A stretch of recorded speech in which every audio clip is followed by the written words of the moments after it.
भाई आज की ये प्रेस वार्ता विशेष रूप से आप सभी को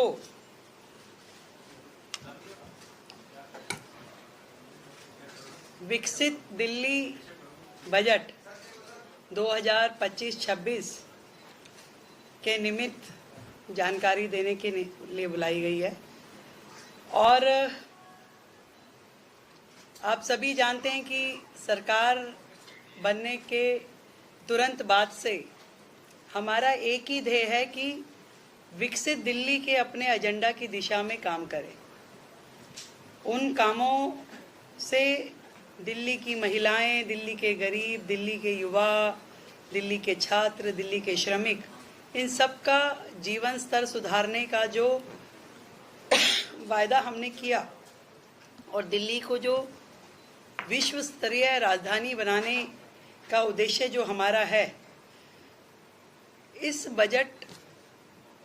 में उसके निमित्त सुझाव के लिए आप सबको ध्यान है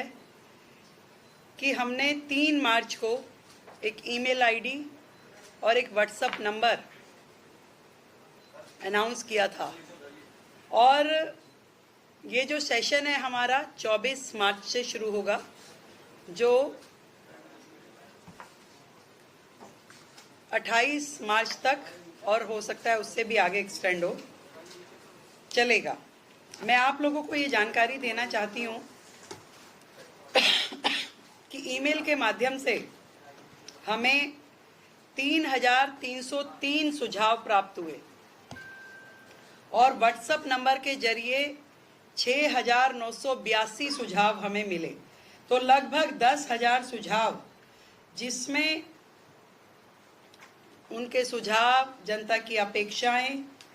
और विभिन्न मुद्दे जो दिल्ली से संबंधित है, हर विषय पे जनता के सुझाव हमारे तक पहुंचे हैं। और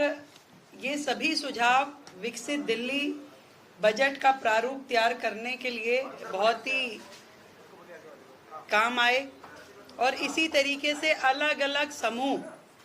महिलाओं से सरकार मिली,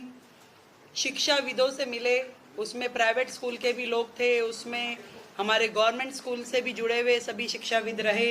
इन्फ्लुएंसर से मिले, व्यापारियों से मिले, औद्योगिक जगत के लोगों से मिले, किसानों से, विधायकों से, सांसदों से, निगम पार्षदों से, युवाओं से, झुग्गी के लोगों से, डॉक्टर्स, सीएस, कॉलेज स्टूडेंट्स, हमारे नगर निगम के एम्प्लॉयज़ अलग अलग सेक्टर में जो काम कर रहे हैं, इन सभी वर्गों से मिलकर के हमने जनसंवाद किया और उस जनसंवाद के माध्यम से उनके सुझाव, उनकी अपेक्षाएं जानी, ताकि ये जो बजट दिल्ली का है, ये सरकार का बजट नहीं, ये दिल्ली की जनता का बजट है।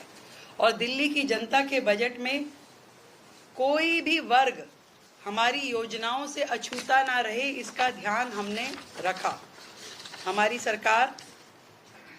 दिल्ली वासियों की भागीदारी के लिए उन्हें धन्यवाद करती है